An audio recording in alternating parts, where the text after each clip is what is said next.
What's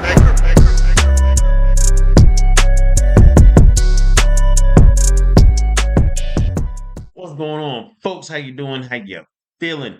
Most people out there in the world think pandas are the cutest thing with teeth and claws. Mama Dude has a lot more information to give us that might make you see them differently. But in the meantime, oh, they're so cute. Let's check it out.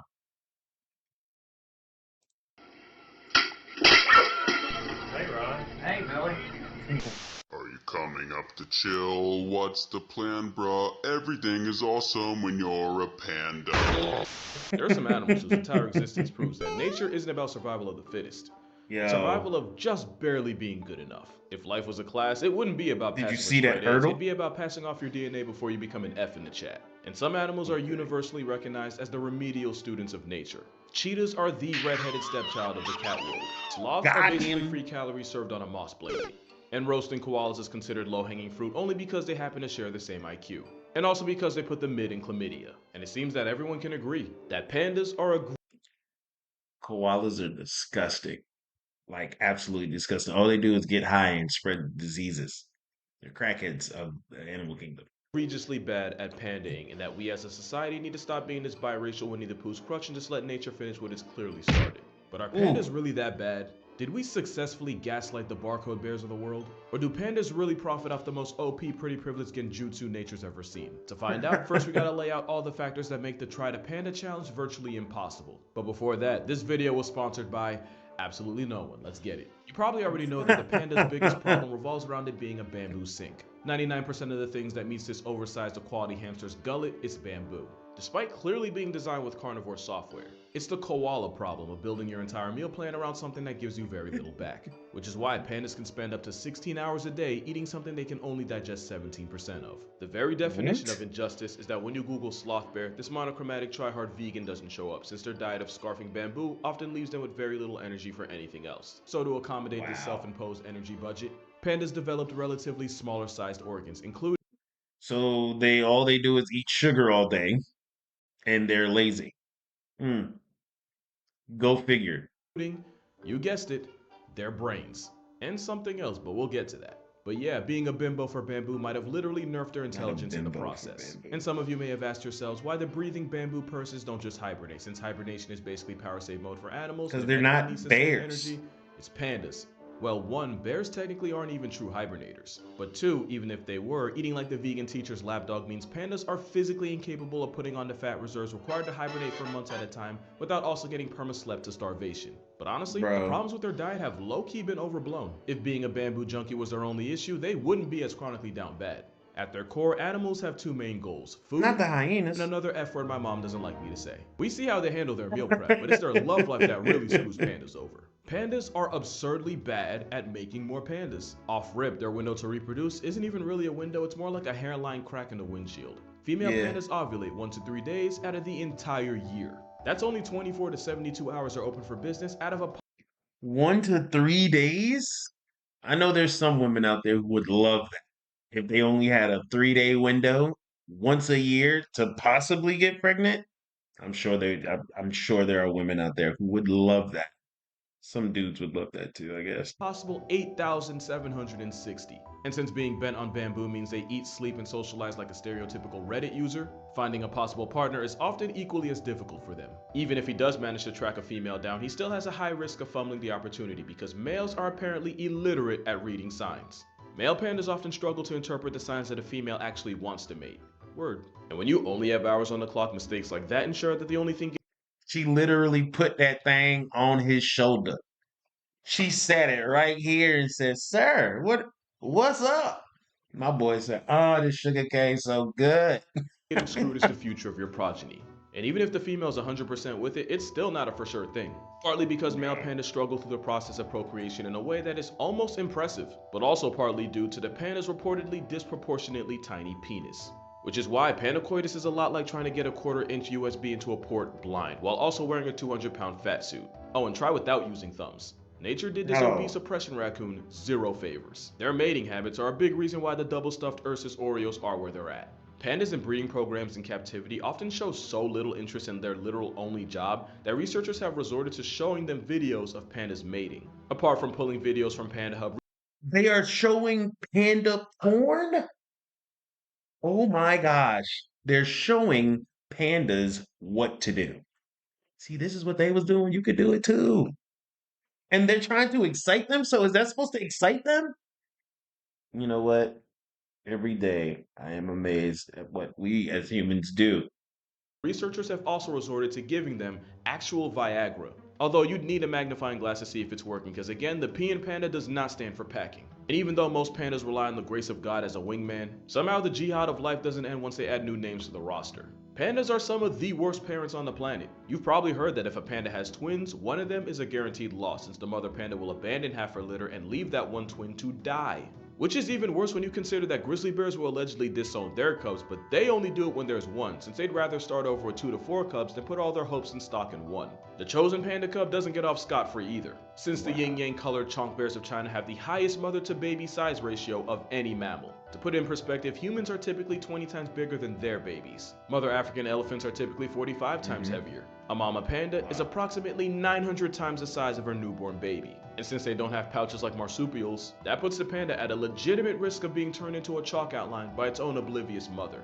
Just another Dang. way nature set this glorified cow gerbil up for failure. And it's not even like domestication is an option. A good reason is cause, despite what the black and white beta bamboo might tell you, it's still a bear, and a bear is a bear is a bear. And the black sheep of the bear brotherhood is still liable to absolutely fold any human.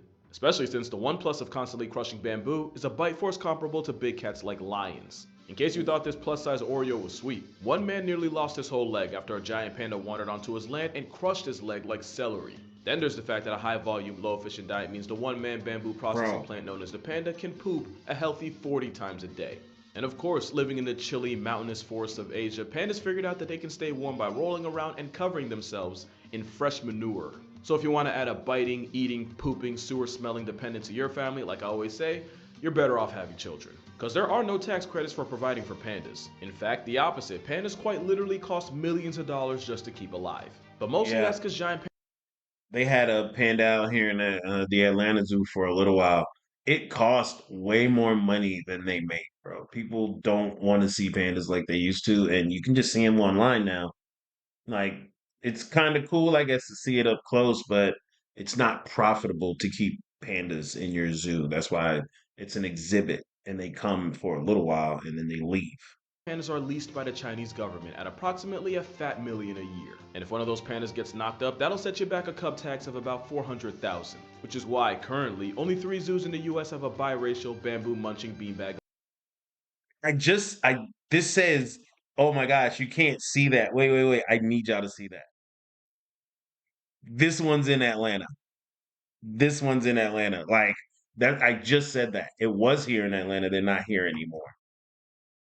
Of a bear on display. One of those zoos Ah, used to be San that's dope. Diego. I say used to because one of the consequences of renting pandas is that gives China the ammunition to be petty. I'm not a political channel, I'll never be a political channel. I'm not implying any type of affiliation or bias, I'm just listing 2 things that happened. In 2019, Trump may or may not have fueled a trade war against China. And come May 2019, a mother panda and her son were recalled and sent back to China. Now you could argue the trade war had nothing to do with it and this was just the natural end of a panda loan. But 10 years earlier in 2009, Taishan the panda was deported not long after Obama met with the Dalai Lama. The Dalai Lama is, as far as China is concerned, an op. So my working theory is China uses pandas for diplomacy, but also as a vehicle of petty punishment. That's not really the pandas' fault, but at this point we might as well hold it against them too. We didn't even mention the fact that pandas aren't even really pandas. When zoologist Frédéric Cuvier first used the word panda in 1825, he was describing the red-headed raccoon we call the red panda. The furry orca known as the giant panda wasn't named until much later, and it only got its name because at the time they thought it had a lot in common with the red panda. Turns out, they're not even close to being related, meaning this overgrown zebra yogi isn't even the original panda. And the fact that its monochrome mugshot shows up first when you type panda and not live-action Shifu is one of the biggest injustices of nature. This is the OG panda, but the newspaper-flavored clout-guzzling frauds took up just enough space to convince the world otherwise. So obviously pandas have their problems, and you can argue that their best trait is being a luck merchant. There is no other animal that gets carried harder by Luck point merchant. privilege than the endgame of a sloth bear raccoon orgy. And they're the only creature on Earth with black and white privilege. Because the reason giant pandas are the mascot of the World Wildlife Fund is literally because having a mascot with the same color patterns as 1940s TV saves you a lot of money on ink.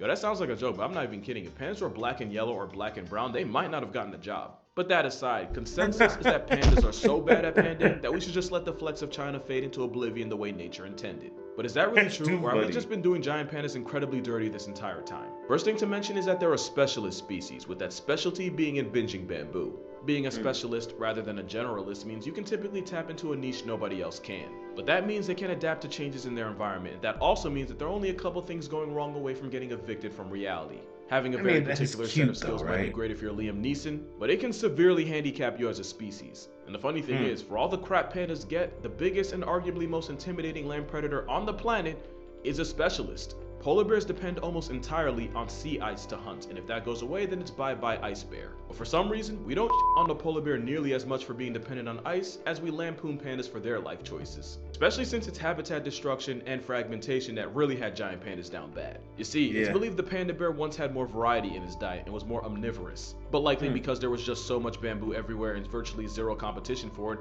eventually they shifted into primarily eating bamboo. It also turns out that the bamboo they eat is high in protein but low in carbs. So despite seeming like that one person that would bring a veggie burger to a cookout, weirdly enough, the giant panda's protein intake is actually close to that of wolves. They're also particular about the part of bamboo they like to eat and when. According to studies on radio-collared pandas, in the summer and spring they prefer to eat the protein-packed shoots found at higher altitudes. But during autumn and winter they migrate down into the valley and shift more towards eating bamboo leaves, which are high in vitamin C along with roots. And they just move from high to high again year in and year out. Something that's clearly worked for them since they've been just fine like this for thousands of years. So much so that the umami taste receptor, i.e. the one that lets you experience the savory taste of meat, there's Umami.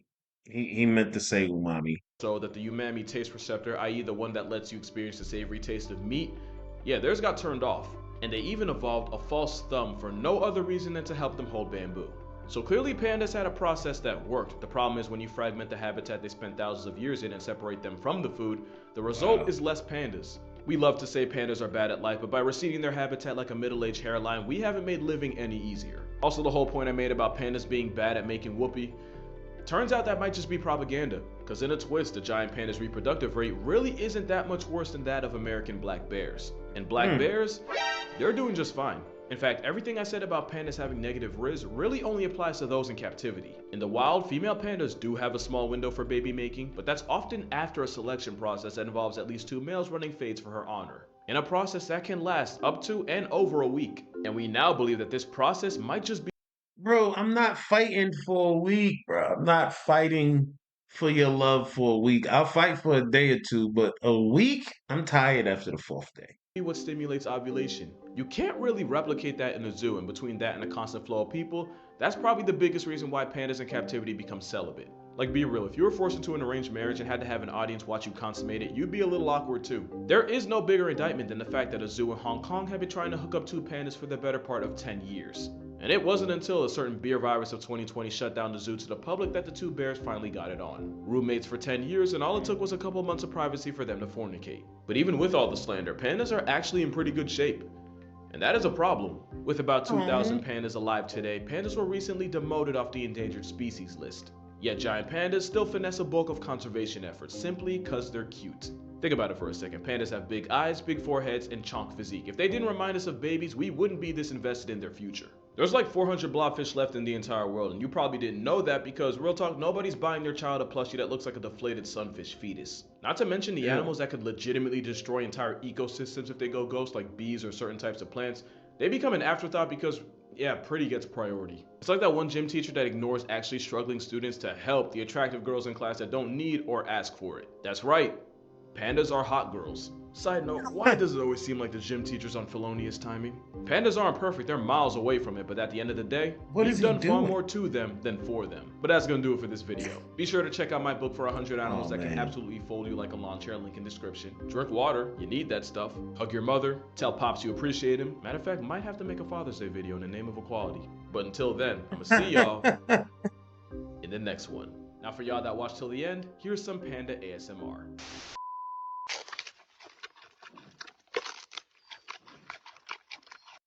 I'm not big on the ASMR. Don't really, I'm not that kind of guy. Doesn't do anything for me.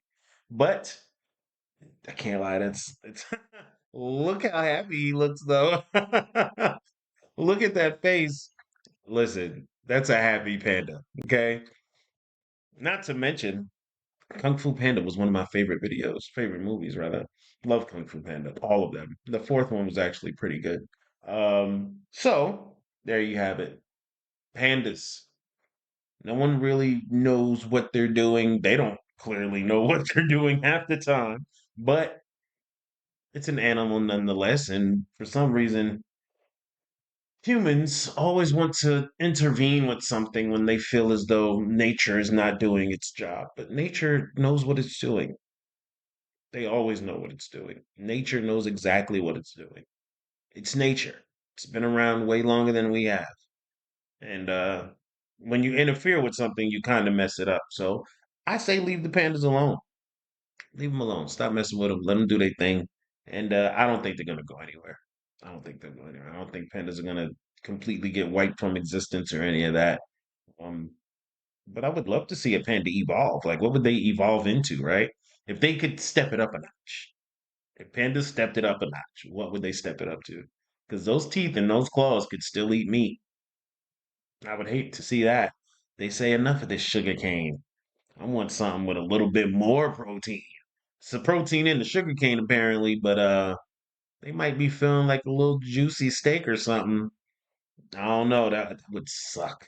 That would suck if pandas got a taste for meat because they are not going to be as cuddly as they are. And I did misspeak in the beginning. I said that they aren't bears. They are bears. I was thinking of the red panda that is not technically a bear. So excuse me for that. But in the meantime, if you appreciate the video, you like the video, you know what to do. Drop those comments, hit the like button. Most importantly, share the video. Let's get this out there. And if you like what you see here, subscribe because there's gonna be a lot more of these videos popping up. But in the meantime, y'all get back to having a way better day. Peace.